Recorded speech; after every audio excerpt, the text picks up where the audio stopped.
Halo Pak Gusman. Halo Pak, Ya, ini apakah suara saya terdengar jelas Pak Gus? terdengar Pak? Apakah suara saya bisa kedengaran dengan jelas juga ke Bapak? Oh iya, jelas, jelas sekali Pak. Oke, baik. Bagaimana kabarnya Pak Gusman? Baik Pak, Sehat ya?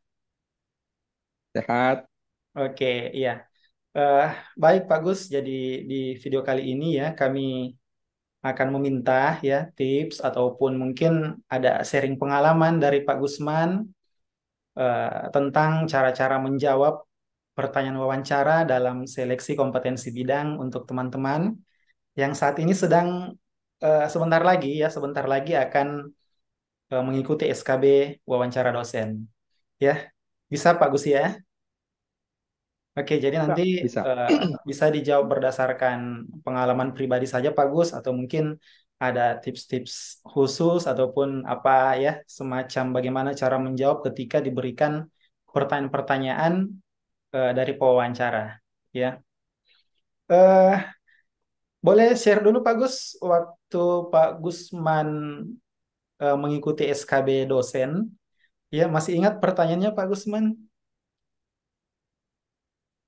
Masih Pak, yang pertama-tama ditanyakan nama, kemudian lokasi ujiannya di mana, karena kebetulan kemarin kami Hmm? itu proses wawancara atau SKB-nya itu dilaksanakan di rumah masing-masing karena tahun 2021 itu 2020 sama 2021 memang suasananya masih pandemi Pak.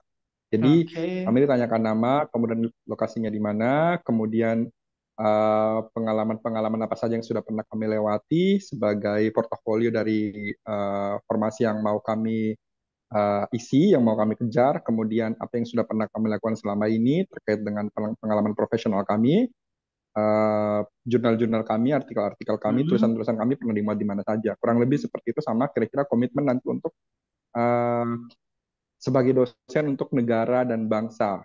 Kurang lebih seperti itu, Pak. Oh, berarti ditanya tentang kontribusi juga ya? Ya, kurang lebih seperti itu. Oke, iya. Menarik ya Pak Gus. Jadi tadi Pak Gus menyebutkan bahwa di awal itu diminta untuk memperkenalkan diri ya. Ya, betul. Oke, kalau begitu, so please could you tell me about your professional experience, Pak Gus? Okay, thank you for the question from me, Mr. Haris. Well, I took my master's degree in Gajah Mada University from 2012 to 2014. And I really into the gender and feminism issue. So all of my articles or of my journals usually talking about women empowerment, women, and about gender and feminism issues. Thank you. Oke, baik ya. Menarik sekali Pak Gus ya. Ini berarti ketika kita diminta untuk perkenalan itu boleh menggunakan bahasa Inggris ya? Boleh, boleh, boleh banget. Kadang-kadang juga teman-teman Mm-mm. kalau misalkan menguasai bahasa lain bisa menggunakan bahasa yang lain. Kadang-kadang misalkan diperlukan. Tergantung dari bagaimana interviewernya meminta orang yang diwawancara itu untuk menjelaskan tentang dirinya gitu atau self Oh, experience-nya. oke. Oke, baik. Kalau untuk poin-poin penting ketika memperkenalkan diri itu ada poin-poin pentingnya Pak Gus. Misalnya, haruskah kita menyebutkan publikasi atau tulisan-tulisan yang sudah kita tuliskan atau seperti apa? Ya, tentu saja. Saya pikir itu merupakan upaya kita untuk menentukan bargaining position kita ya di hadapan para wawancara, karena Mm-mm. kita butuh untuk upgrading ourselves, untuk mengupgrade nilai kita, untuk mengupgrade value kita, supaya kemudian kita bisa dipertimbangkan apakah layak menjadi orang yang akan terpilih mengisi formasi yang dibutuhkan oleh kampus tujuan kita. Jadi saya pikir sebutkan saja sebanyak-banyaknya prestasi-prestasi kita, Oke. apa yang sudah kita lakukan, terkait dengan bidang keilmuan kita sendiri. Oke, ini berarti walaupun tidak diminta ya, maksudnya tidak ditanyakan langsung tentang publikasi, berarti cara menjawab kita ya, kurang lebih seperti itu Pak Gus. Ya, saya pikir itu harusnya include ya ke dalam jawaban-jawaban kita. Mm-mm. Misalkan apa yang selama ini Anda lakukan, ya berarti Anda menjawabnya bukan hanya mengajar, misalkan Anda punya pengalaman mengajar, atau mungkin kalau misalkan Anda belum pernah punya pengalaman mengajar, Anda bisa menyebutkan hal-hal apa saja. Mungkin Anda bisa pernah menjadi volunteer, atau pernah Oke. menjadi bantu riset dosen misalkan selama Anda kuliah, atau misalkan Anda memang pernah membuat buku dan sebagainya. Jadi pertanyaan-pertanyaan itu sebenarnya tidak dikhususkan bagi orang yang sudah punya pengalaman mengajar atau Oke. pengalaman menjadi dosen, ya, tapi juga untuk orang-orang yang bisa jadi fresh graduate gitu, Hmm. tanpa harus menyebutkan kapan atau apa, misalkan tempat di mana dia pernah mengajar, karena kan mungkin dia baru lulus dari sekolah gitu. Oke. Berarti ini juga apa bukan menjadi halangan ya bagi teman-teman yang memang belum punya pengalaman sama sekali menjadi dosen ya. Ya, pastinya. Oke, baik. Eh, Selanjutnya Pak Gusman, saya juga ingat beberapa pertanyaan ketika saya juga diwawancara. Mungkin nanti ada tips-tips dari Pak Gusman cara menjawab pertanyaan itu ya. Seingat Hmm. saya pernah ditanyakan ya, mungkin karena formasi dosen yang saya pilih itu berada di luar domisili atau tempat tinggal saya. Ya, itu kan ditanya, mengapa memilih kampus ini sebagai kampus sasarannya, mengapa tidak memilih kampus-kampus yang lain. Kalau menurut Pak Gusman, cara menjawab pertanyaan seperti itu bagaimana? Oh iya, kalau saya kebetulan kemarin itu yang buka formasi hanya dua, Pak. Jadi saya Hmm, kebetulan tidak terlalu terjebak dengan pertanyaan seperti itu. Kemarin untuk formasi sastra itu kan cukup banyak sebenarnya di Indonesia. Ada yang sastra Jerman, Rusia, Prancis, dan sebagainya. Tapi untuk sastra Indonesia itu hanya dua. Hanya ada di Purwakarta sama di Gorontalo. Karena kebetulan saya berdomisilinya di Sulawesi, makanya saya berpikir jarak sebagai pertimbangan saya untuk mengambil hmm, posisi ini gitu. Karena kalau misalkan harus pergi ke Purwokerto, saya membutuhkan waktu tempuh yang lebih lama, dan kemudian saya tahu bahwa kita di sini berbicara tentang peluang, Pak. Jadi karena oke. Purwokerto berada di Pulau Jawa, Hmm, otomatis bahwa peluangnya untuk lolos itu bisa jadi pertimbangannya semakin kecil dibanding dengan kalau misalkan saya mencoba mengambil kampus-kampus di daerah tengah atau timur Indonesia. oke, jadi perbandingan jarak ya Pak Gus. Kalau Ya, misalnya betul Pak. Salah perbandingan, satu. bagaimana Pak? Salah satunya juga jarak. Salah satunya ya, oke, salah satunya. Kalau perbandingan tentang grade-nya atau akreditasi, apakah perlu dipertimbangkan juga menurut Pak Gusman? Uh, Kalau saya justru saya akan menghindari kampus-kampus dengan grade A, Pak.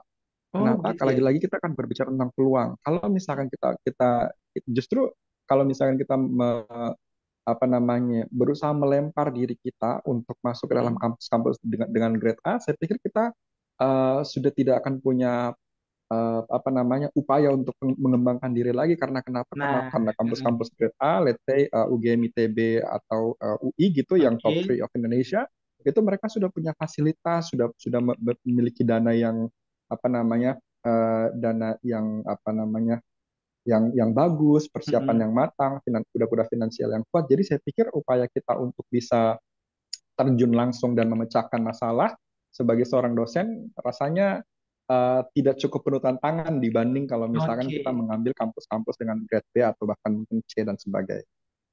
oke, baik. Terima kasih Pak Gus ya, cukup jelas. Mudah-mudahan bisa menjadi pencerahan juga untuk teman-teman ya ketika akan mendapatkan pertanyaan seperti itu. Kita lanjutkan lagi ya sedikit Pak Gusman. Eh, ini kalau tidak salah tadi Pak Gusman sempat menyebutkan bahwa Pak Gusman kan eh, apa ya, selain menjadi dosen swasta sebelum menjadi PNS, ya, Pak Gusman juga sebagai seorang penulis, ya. Kalau misalnya di posisi teman-teman yang lain, walaupun profesinya itu bukan penulis, misalnya sebagai karyawan atau sebagai apa wira swasta yang kemudian memilih formasi menjadi dosen, ketika ditanya itu cara menjawabnya seperti apa Pak Gus? Misalnya ketika mendapatkan Nah, pertanyaan, Mengapa memilih menjadi dosen padahal sekarang sudah bekerja apa begitu?" Kira-kira cara menjawabnya seperti apa Pak ya Gusman? betul. Ini pertanyaan yang menarik Pak Haris ya. Kalau saya melihat fenomenanya seperti ini. Suasana kerja itu tidak hanya ditentukan oleh latar belakang di mana kamu dan sebagai apa kamu pernah pernah bekerja gitu. Katakan saya mungkin sebelumnya pernah bekerja dengan status non PNS di kampus negeri. Oke. Tetapi itu bukan berarti bahwa saya akan lebih matang gitu dan punya persiapan yang lebih baik daripada orang yang sama sekali belum punya pengalaman mengajar, karena bisa jadi kompetensi saya dalam bekerja kelompok atau misalkan kompetensi saya dalam bekerja let's say di bawah tekanan misalkan dengan orang-orang yang berbeda latar belakang, berbeda tingkat emosional dan sebagainya, bisa jadi saya mungkin kalah gitu. Nah, di wawancara Oke. inilah sebenarnya kita bisa berkesempatan untuk menjelaskan apa yang sebenarnya kita punya dan bagaimana kita bisa melakukan berbagai macam problem solving untuk berbagai macam masalah yang akan kita hadapi ke depannya. Jadi saya pikir itu tergantung dari bagaimana kita bisa berargumen secara tepat dan akurat untuk apa namanya mengemukakan alasan kita kenapa kita layak dan pantas untuk dipilih sebagai calon terkuat dalam kampus yang kita ingin tuju ke depannya. Oke, ya menarik sekali ya Pak Gus. Berarti ini juga hampir sama jawabannya ketika mendapatkan pertanyaan eh, mengapa kami harus memilih Anda dibandingkan dengan kandidat-kandidat yang lain, ya. Kalau Ya, mendapatkan tentunya. pertanyaan yang to the point seperti itu, menurut Pak Gusman cara menjawabnya seperti apa, Pak? Jadi poinnya seperti apa dulu, Pak? Misalnya, misalnya untuk mengisi formasi, contohnya saya sebagai dosen kimia, misalnya yang ikut SKB itu ada 3 orang. Kebetulan ketiga ketiga kandidat ini sama-sama punya pengalaman misalnya, ya. Kemudian langsung ditanyakan, mengapa kami harus memilih Anda dibandingkan dengan kandidat-kandidat yang lainnya? Cara menjawabnya seperti apa, Pak Gus? Ada tips sederhana kah Oh untuk ya, teman-teman? saya pikir Pak Haris bisa memasukkan pengalaman Pak Haris misalkan atau misalkan karena Pak Haris tidak pernah benar-benar Oke. mengalami pengalaman itu, tetapi mungkin membaca di buku atau mendengar mendengar pengalaman teman-teman, Pak Haris bisa mengatakan seperti ini. eh, saya kenapa patut untuk dipilih dan dijadikan calon terkuat karena saya mampu bekerja secara cepat gitu dalam kelompok, mampu secara cepat menyesuaikan diri, adjustment yourself di dalam lingkungan yang baru sehingga kamu tidak akan menghabiskan lebih banyak energi untuk bisa membaur dengan kelompok yang baru karena dosen itu tentu saja bukan kerja-kerja individual Pak Haris karena kita harus bekerja Betul, di betul. bawah struktur katakanlah kepemimpinan dekan dan sebagainya dan kita harus bisa pandai-pandai membawa diri kita supaya kita bisa selain apa namanya menyelesaikan pekerjaan-pekerjaan dalam waktu yang tepat, kita juga tetap bisa punya waktu untuk beristirahat. Jadi saya pikir kemampuan bekerja secara kelompok, kemudian kreatif thinking untuk problem solving, kemudian bagaimana menjaga emosional kita ketika kita berbicara di lingkungan yang baru bersama atasan, dan kemudian bagaimana gaya bicara kita atau gaya bersikap kita terhadap teman-teman sejawat, saya pikir itu juga patut dipertimbangkan untuk menjadikan kita memiliki poin atau grade yang jauh di atas teman-teman pesaing kita nantinya. Saya pikir itu penting. Oke, baik. Terima Sangat kasih. sangat detail sekali ya, Pak Gusman. Semoga bisa menjadi catatan penting juga untuk teman-teman dan pertanyaan seperti itu sepertinya pertanyaan template ya, Pak Gus. Ya, Hampir betul. dipastikan akan ditanyakan ya. Ya, Oke, baik. Di awal obrolan tadi kita, Pak Gusman sempat menyebutkan bahwa ketika memperkenalkan diri, Pak Gusman juga menyebutkan kontribusi, ya, hmm, kontribusi. Saya juga masih ingat ketika diwawancara ditanyakan seperti itu, Pak Gus. Ya, pertanyaannya kurang lebih ya. seperti ini. Eh, Kalau memang kami akan memilih Anda sebagai dosen di kampus kami, kontribusi apa yang akan Anda berikan pada program studi ini? Ada tips kah Pak Gus cara menjawab pertanyaan seperti itu? Ya, kalau saya kemarin itu langsung strike to the point sama kompetensi yang saya punya. Mm-mm. Karena saya yakin meskipun mungkin tulisan-tulisan saya jauh dari kata bagus, tapi saya cukup aktif untuk menulis di media massa, kemudian di jurnal-jurnal ilmiah dan sebagainya, sehingga saya akan mengatakan bahwa saya memiliki kompetensi atau skill yang cukup untuk dipertimbangkan karena saya aktif menulis di berbagai jurnal ilmiah, saya aktif menulis di berbagai bunga rampai, saya menulis berbagai macam hal yang berkaitan dengan kompetensi saya di media massa, di majalah dan sebagainya, sehingga kalau misalkan uh, nantinya akan diajak bertukar pikiran, memberikan solusi terhadap masalah yang terjadi di instansi, saya bisa uh, apa namanya dengan gamblang menjelaskan kira-kira bagaimana argumentasi saya berangkat dari pengalaman-pengalaman saya mengemukakan argumentasi saya lewat tulisan. Saya pikir itu tidak semua orang bisa melakukan itu. Jadi Oke. mungkin kita bisa ya mungkin kalau misalkan Pak Haris dari kimia mungkin Pak Haris bisa mengatakan bahwa oh saya dari kimia tapi saya ahli dalam katakanlah meracik formula yang berhubungan dengan obat-obatan misalkan seperti itu pada akhirnya bisa untuk dipertimbangkan. Jadi upayakan untuk mengemukakan hal yang paling partikular atau yang paling khusus yang Pak Haris punya dan kemungkinan tidak dipunyai oleh orang lain. Oke, baik. Berarti apa nilai pembeda kita ya Pak Gus? Nilai Ya, pembeda betul. kita dengan kandidat-kandidat yang lain dan itu sifatnya partikular. Oke. Ya. Iya, menarik sekali ya. Jadi itu saya coba mengingat-ingat dulu pertanyaan-pertanyaan ketika saya diwawancara Pak Gus ya. Halo Pak Gusman, bisa dilanjutkan? Halo Pak, bisa kedengaran suara saya Pak? Sepertinya tadi Iya. saya sempat mengalami gangguan jaringan Pak. Oh iya, ini sudah terdengar dengan jelas. Bisa kita lanjutkan ya, Pak Gusman? Oh bisa, tentu saja. Oke, baik. Eh, oke. Selain pertanyaan-pertanyaan itu, saya masih ingat ketika diwawancarai 2 tahun yang lalu ya, kurang lebih 2 atau 3 tahun yang lalu. Itu saya juga diminta untuk berpendapat ya. Ada beberapa isu-isu yang mungkin lagi tren ya. Misalnya ditanya tentang bagaimana cara kita bersikap ketika nanti di lingkungan kerja itu terdiri dari beberapa teman-teman yang terdiri dari latar belakang yang berbeda, misalnya perbedaan agama, perbedaan suku. Ada tips Pak Gusman untuk menjawab pertanyaan-pertanyaan yang seperti itu? Ya, saya pikir pertanyaan-pertanyaan seperti itu sangat menarik Pak Haris ya, dan itu Mhm. memang cukup menjebak sebenarnya kalau misalkan kita kita tidak terbiasa berhadapan dengan isu-isu sosial atau humanisme gitu.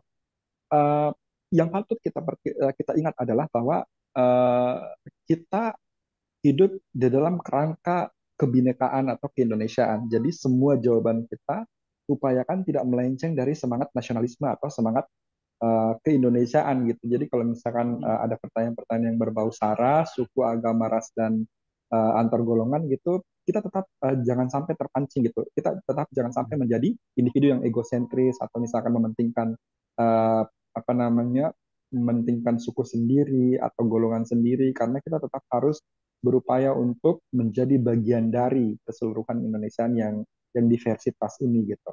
Jadi perbedaan-perbedaan itu upayakan tidak menjadi apa namanya bara konflik, tapi justru bisa menjadikan kita lebih bijaksana dalam menyikapi perbedaan yang memang harus kita rayakan dalam konteks kebinekaan. Oke, iya, berarti kata kuncinya kebinekaan ya, Pak Gusman. Betul. Iya, iya, karena saya masih ingat ketika saya diwawancara itu ditanya tentang radikalisme misalnya ya, atau mungkin yang lebih dekat lagi teman-teman yang tahun lalu ya, yang tahun lalu itu mengikuti SKB juga itu ditanya tentang bagaimana pendapatnya tentang konflik di Poso. Mungkin karena kebetulan teman ini berasal dari Sulawesi Tengah mungkin ya, atau seperti apa kemudian ditanya pendapat seperti itu ya. Berarti kita juga harus tetap mengikuti perkembangan-perkembangan Pak Gusman ya, walaupun tidak tidak harus Tentu, berkaitan dengan dunia akademik dosen saja ya. pastinya. Oke, ya. Itu yang pertama ya. Jadi tentang isu sara ya, perbedaan suku, agama, ras ya, dan seterusnya. Kemudian pertanyaan yang sering juga muncul itu tentang apa ya, managing work-nya ya, atau bagaimana menyusun sebuah skala prioritas dalam pekerjaan ya. Saya masih ingat pertanyaannya kurang lebih seperti ini Pak Gusman ya. Ketika misalnya nanti di dalam sebuah rapat yang diadakan fakultas itu jadwal rapatnya itu bertepatan dengan acara keluarga ya, Hmm. bertepatan dengan acara keluarga. Saya juga sempat bingung di situ ketika ditanya seperti itu karena saya tidak tahu maksud pertanyaannya seperti apa, kemudian yang diinginkan oleh pewawancara ini itu seperti apa, apakah kejujuran ataukah apa dalam penentuan skala prioritas dan seterusnya. Kalau mendapatkan pertanyaan seperti itu ada tipsnya Pak Gus? Ya, pertama-tama yang harus dipahami adalah bahwa ketika kita sudah masuk dan menjadi bagian dari sebuah struktur pekerjaan atau struktur instansi secara profesional, tentu saja yang harus kita perhitungkan pertama kali adalah posisi kita dalam situasi itu gitu. Inilah yang Oke. selama ini sebenarnya kita kenal sebagai upaya untuk mementingkan kepentingan bersama daripada kepentingan golongan atau diri sendiri. Jadi kalau misalnya ada pertanyaan yang kedengaran cukup menjebak, yang cukup tricky gitu, kira-kira mau ikut acara keluarga atau acara dari fakultas, tentu kita harus mendahulukan acara fakultas karena disitulah tempat kita bekerja dan seperti selayaknya petani, disitulah sawah tempat kita bisa menggarap apa namanya ya rezeki kita dan nilai-nilai kemanusiaan kita. Dan saya pikir harusnya kita bisa menempatkan diri kita sebagai orang yang menjadi bagian dari sebuah struktur sosial yang lebih luas, dan pada akhirnya barulah kita berpikir tentang diri kita sendiri tanpa melupakan apa dan siapa kita sebenarnya gitu. Dalam Oke. lingkungan keluarga tentu saja kita harus tetap berbicara tentang itu. Tapi kalau misalkan dibenturkan dengan pekerjaan, ya kita tahu kita harusnya memilih yang mana gitu. Tentu saja pekerjaan. Oke, iya sepertinya itu sudah sangat jelas ya menjawab pertanyaan dan semoga bisa menjadi contoh untuk teman-teman ketika mendapatkan pertanyaan seperti itu. Ya, selain itu saya juga ditanya kemarin itu tentang pengalaman organisasi. Nah, kebetulan saya sangat minim ya dan saya tidak banyak organisasi yang bisa saya ceritakan. Jadi kira-kira untuk orang-orang yang seperti saya yang organisasinya mungkin pengalaman organisasinya sangat kurang, ada tips Pak Gusman ketika ditanyakan tentang pengalaman organisasi? Kan tidak Ah ya, juga ya ketika ditanya kemudian kita menyebutkan saya tidak pernah ikut organisasi dan segala macam. Mm-mm. Betul. Sepertinya dalam hal ini kita we are in the same boat, Pak Haris, bahwa kita berada dalam perahu yang sama gitu. Karena saya juga selama ini tidak begitu tertarik sama Oke. organisasi-organisasi di luar sana gitu. Tapi pada akhirnya yang harus dipikirkan adalah kenapa muncul pertanyaan itu. Sebenarnya pertanyaan itu menguji seberapa bisa kita bersosialisasi dengan baik gitu di tengah-tengah masyarakat. Mm-mm. Jadi kalau misalkan ada pertanyaan seperti itu, mungkin kita bisa mengatakan bahwa saya apa namanya tidak cukup banyak mengikuti organisasi, tetapi di tempat saya kuliah kemarin, saya cukup bisa berbaur dengan teman-teman, dan saya senantiasa mendapatkan kesempatan untuk melakukan riset bersama-sama dengan dosen dan uh, beberapa profesor saya, dan pada akhirnya ini membuktikan bahwa saya tidak kemudian menjadi orang yang antisosial gitu.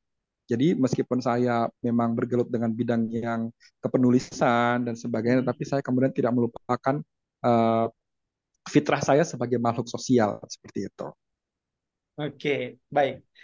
Jadi itu bukan halangan ya ketika teman-teman yang lain juga yang mungkin menonton video ini tidak punya pengalaman yang cukup banyak di dalam organisasi, tetapi tetap punya jawaban ya Pak Gusman untuk menjawab pertanyaan itu. Ya. Oke, Ya, baik, betul. Pak Gusman. Saya kira pertanyaan-pertanyaan yang ketika saya diwawancara, saya sudah sebutkan tadi. Mungkin kesimpulannya ada yang bisa Pak Gusman berikan, mungkin tips sederhana atau inti dalam mempersiapkan SKB wawancara dosen itu seperti apa, Pak Gusman? Silakan, Pak Gus. Oh ya, saya pikir wawancara itu persoalan mental dan mindset Pak Haris. Mm-mm. Kalau misalkan Pak Haris sudah siap dengan segala macam pertanyaan, upayakan menjawab pertanyaan itu dengan tanpa keraguan. Ketika tadi sebenarnya saya menerima pertanyaan-pertanyaan oleh Pak Haris gitu, saya sebenarnya tidak siap pada beberapa pertanyaan, tetapi saya berusaha untuk acting like a pro gitu. Jadi saya Mm-mm. berusaha untuk seolah-olah bisa menjawab semuanya secara percaya diri gitu. Jadi meskipun Oke. sebenarnya teman-teman merasa bahwa saya kurang percaya diri, tapi upayakan ketika teman-teman menjawab, teman-teman bisa memunculkan gesture atau misalkan bisa memunculkan intonasi yang baik, dan kemudian apa namanya wajah yang tegas gitu, dan bisa membuat orang secara persuasif percaya pada argumentasi-argumentasi dan jawaban-jawaban uh, kita sebagai orang yang sedang diwawancara. Jadi saya pikir ini mentalnya dulu mungkin yang harusnya diberesin, Oke, bahwa memang mental. teman-teman mau dan siap untuk berjuang dan bersaing menjadi ya yang terbaik di jurusan yang teman-teman pilih, atau teman-teman atau kampus yang teman-teman inginkan gitu. Oke, baik. Berarti yang paling penting ya mental ya, Pak Gusman. Bagaimana cara kita Ah, untuk betul. menunjukkan kepercayaan diri, kemudian gestur kita di hadapan yang wawancara itu. Saya juga menangkap bahwa ketika wawancara berarti kita sudah tidak boleh lagi menunjukkan keraguan ya Pak Gusman, tidak boleh menunjukkan Tentu saja. ketidaksiapan.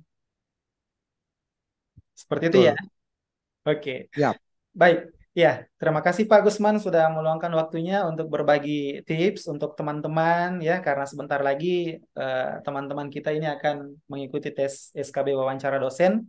Saya juga mendoakan semoga semua yang menonton video ini diberikan kemudahan ya dan diberikan kelulusan hingga menjadi dosen di formasi tahun ini. Oke, Pak Gusman, amin. terima kasih ya. Assalamualaikum warahmatullahi wabarakatuh.